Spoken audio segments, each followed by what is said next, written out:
Warren, Senator Scott, please. Thank you, Chairman Reed. Dr. Nasser, you tweeted against the Trump administration in 2019 that he was costing the U.S. credibility and creating instability. We heard this week from General Milley, and he said that President Biden's decision to leave Americans and the Afghan partners behind in Afghanistan and allowing the Taliban to take over has done substantial damage to American credibility. So for both of you, do you think that the withdrawal, the way we've done the withdrawal, has impacted American credibility? I think the entire endgame in Afghanistan has damaged American credibility. We waged our longest war in this country and then ended up negotiating an unhappy agreement with an enemy that we said we would never talk to. And then we withdrew very rapidly, and what we hoped would stand up when we go collapsed completely. And so we are in a position where our ability to see through our projects are suspect, our ability to stick with our strategies are suspect, and also our ability to execute our policies are suspect. So I agree. I do think the whole thing has damaged our credibility. I agree with Dr. Nasser. I think the whole end game here has damaged our credibility. I think particularly this year, the scenes that we witnessed in Kabul, as somebody who monitors the jihadi world very closely, those scenes are playing out across the world right now in recruitment videos and propaganda and media. They took the last shot of the last American soldier leaving Kabul, which CENTCOM put online for some reason. They take that shot and they put it next to the last Soviets leaving Afghanistan and next to an image that's supposed to be the British leaving. And what the jihadis around the world are saying is, see, we defeated the Americans just as the Soviets and the Brits were defeated here. Would each of you and do you think the American people should view the Pakistan as an ally? And do you think if so, do you think they'll remain an ally?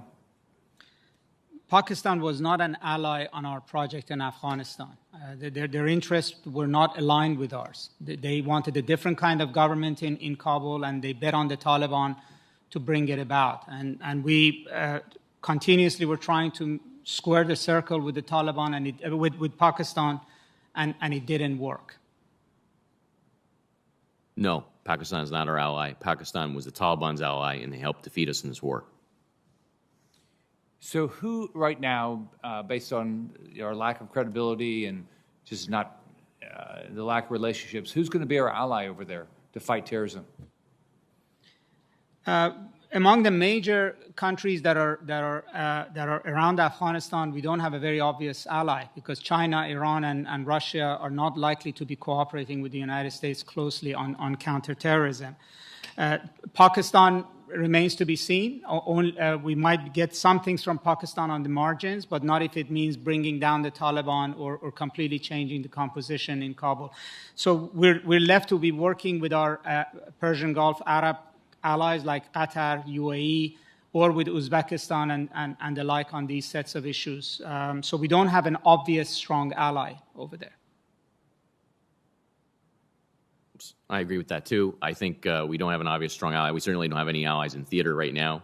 And I think regionally, the situation is, of course, a mess. We don't even have any basing around Afghanistan right now to conduct operations. So I don't think we have any clear alliances against the jihadis right now. So how's this going to impact, how's our withdrawal from Afghanistan going to impact India? My understanding, talking to a lot of people there, is that they're very worried about first of all, Pakistan becoming much more bullish now that the United States has left and their allies have taken over Afghanistan. And secondly, that they will be cut off from Central Asia because they also are losing their footprint of access through Iran as well. And that is all to China's benefit. And finally, they're worried that Afghanistan may become a base of operations against India. One of the ways that al-Qaeda's presence in Afghanistan was underestimated was the role of Kashmiri jihadists who were going to Afghanistan for training and then going back to Kashmir to fight Indian forces. And in fact, for a time, one of al-Qaeda's biggest paramilitary commanders, the biggest paramilitary commander in Afghanistan, had fought in Kashmir, named Ilyas Kashmiri.